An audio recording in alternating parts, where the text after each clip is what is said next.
eu vou estar fazendo o primeiro vídeo do seminário em grupo de Química Ambiental sobre bisfenol e o grupo é eu, Tadeu Cabral, o Eduardo Oliveira e a Isabela Borgoni. Então, antes de começar a falar sobre o bisfenol, eu gostaria de fazer uma breve introdução ao assunto. Então, nessa breve introdução, eu vou fazer uma reflexão sobre a nossa evolução e a nossa relação com alguns materiais. Então, a evolução da humanidade é muito ligada à capacidade do homem de estar desenvolvendo alternativas para garantir a sua sobrevivência e também melhorar sua qualidade de vida. E essas diversas mudanças que tem ao longo da evolução humana, elas são muito vinculadas aos materiais que estão disponíveis para transformar a realidade do homem.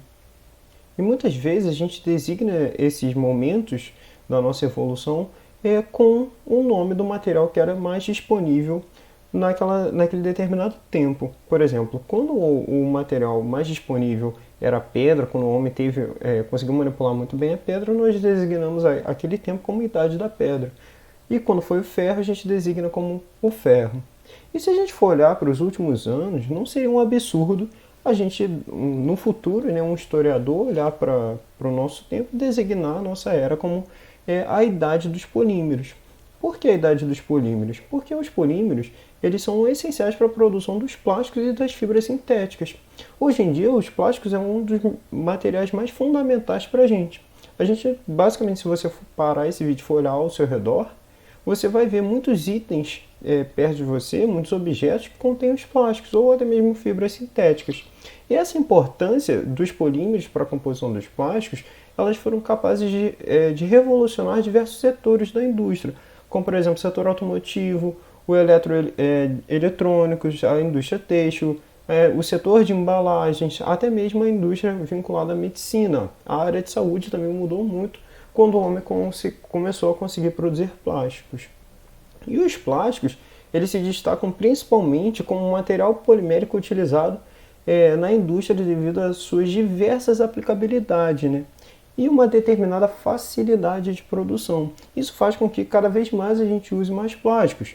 E uma das maiores aplicações do plástico é na fabricação de embalagens. E basicamente, estima-se que o plástico constitui 22% da produção massiva de embalagens. Isso mostra que quase 22% das embalagens, ou seja, 7,5 milhões de toneladas, são embalagens de plásticos.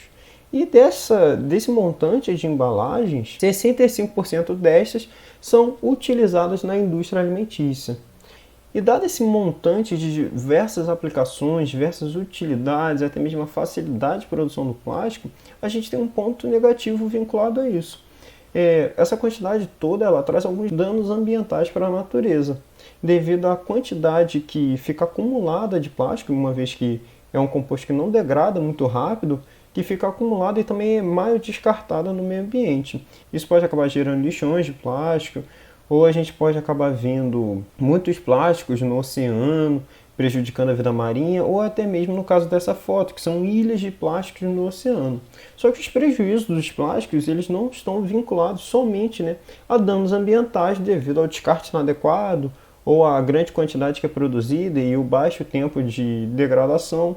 Esses danos, os prejuízos dos plásticos, eles também são relacionados à saúde do homem, a diversos distúrbios da saúde humana, que são causados por alguns componentes do plástico. E o principal composto ligado a esses distúrbios da saúde humana é o bisfenol.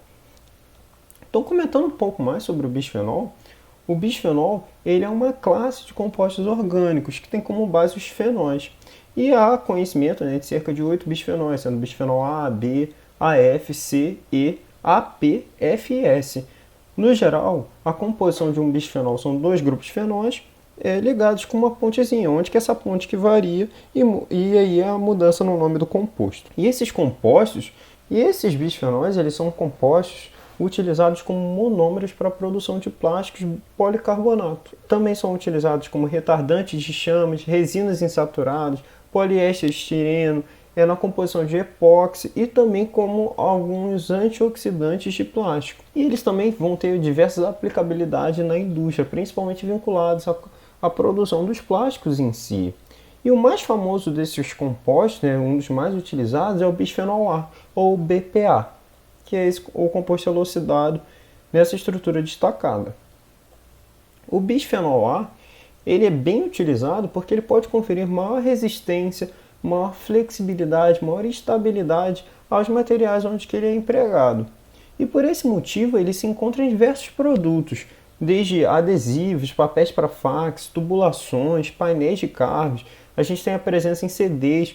Uma das presenças do bisfenol, que é a das mais famosas, seria nas mamadeiras de crianças, nas embalagens retornáveis de água.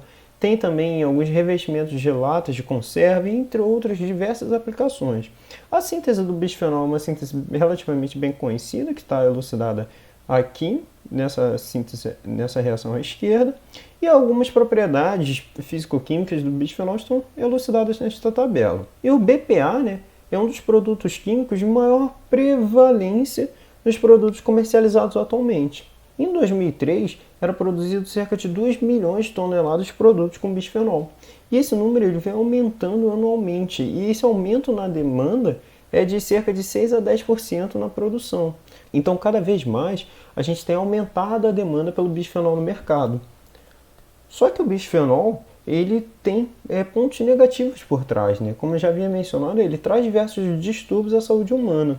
E há diversos estudos que relatam que as embalagens que contêm o BPA na sua composição, elas podem acabar contaminando os alimentos, né? Através da migração desse composto, do plástico, que tem o BPA para a migração do BPA, né, tá no plástico, para os alimentos que a gente consome. E os alimentos que a gente consome que tem baixas dosagens de BPA, e isso acaba indo para o organismo, isso pode trazer diversos efeitos sobre o sistema nervoso, também pode causar diabetes, câncer, obesidade, puberdade precoce, doenças cardíacas, entre outros distúrbios à saúde humana. E um dos principais deles é os seus distúrbios correlacionados ao sistema endócrino, porque o BPA ele tem uma atividade estrogênica. É conhecida a atividade estrogênica do BPA devido à sua similaridade com a molécula de estrogênio. E essa atividade ela é moderada e pode acabar influenciando na reprodução do hormônio no corpo do homem ou da mulher. E além disso, né, o BPA ele tem a potencialidade de bloquear a síntese de testosterona e também perturbar a ação hormonal da tireoide. Então, sendo assim, o bisfenol A ele é chamado, né, comumente chamado de desregulador endócrino. E esse composto ele já foi classificado como uma substância tóxica para o sistema reprodutor de categoria 3 e é apontado como um potencial risco para interferências na fertilidade humana. É interessante que o primeiro estudo associado ao risco do bisfenol A ele é publicado em 2006 pela Agência para a Segurança Alimentar da Europa, né, europeia, que é conhecida como EFSA, e foi baseado apenas nas exposições geradas pelos produtos alimentícios contendo bisfenol A. E desde esse estudo de 2006, né, atrelando o bisfenol a diversos distúrbios da saúde humana, diversos países, como por exemplo França, Canadá, Dinamarca, proibiram a presença do bisfenol A em embalagens de uso infantil. E aqui no Brasil, a Anvisa também determinou a proibição da venda, fabricação e importação de mamadeiras de plástico que contenham bisfenol A. E ela fez isso através da resolução RDC número 41 de 2011. Então é muito comum quando as pessoas vão comprar uma mamadeira ou embalagem para criança, ver aquele selinho de BPA free, bisfenol, ou livre de bisfenol, né? Então, para as demais aplicações, tanto aqui no Brasil quanto no mundo, o bisfenol A ainda é permitido, dentro de um limite, né, que é estabelecido pelas agências reguladoras. E o limite máximo estabelecido da migração específica, né, do bisfenol A para os alimentos é de 0,6 mg de bisfenol por quilograma de alimento. E esse valor ele foi definido como uma base, né, através dos resultados de estudos toxicológicos feitos pela EFSA. Além do limite máximo de migração, também é estabelecido um outro valor, né, que é referente à dose diária tolerável, TDI, que é de 0,05 mg de composto a cada quilograma do peso corporal por dia. E o bisfenol A, ele acaba contaminando diversos outros meios, não só os alimentos, né? A principal forma de contaminação por bisfenol A é através dessa migração que eu acabei de comentar, do composto para os alimentos, né? Do composto da migração do composto presente nas embalagens para o alimento, ou até mesmo para a água. Essa é o principal meio de contaminação por bisfenol, mas há outras formas de contaminação, como por exemplo o contato direto com a substância, ou por exemplo, uma pessoa que trabalha manipulando bisfenol, ele pode acabar se contaminando, né, tendo contato direto. E também há a presença do bisfenol A na água potável, através de outras formas de contaminação, né, que podem ocorrer devido à contaminação dos mananciais através da descarga de efluentes tratados ou in natura, né? Uma vez que não é possível ter uma remoção relativamente fácil desse poluente do BPA com um tratamento convencional da água do esgoto. Então pode ocorrer de ter águas com bisfenol A, né? Águas contaminadas com BPA.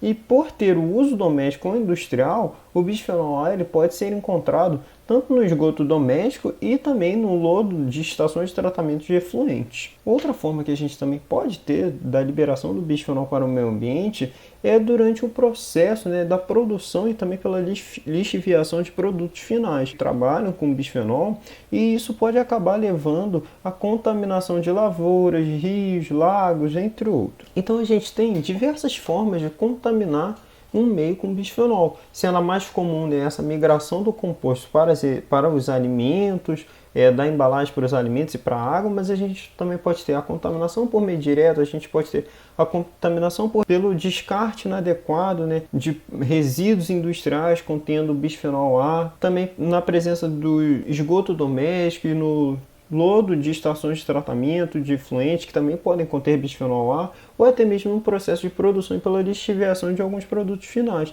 que também podem ocasionar em meios de contaminação em lavouras, lagos e rios. E é isso, gente. Obrigado.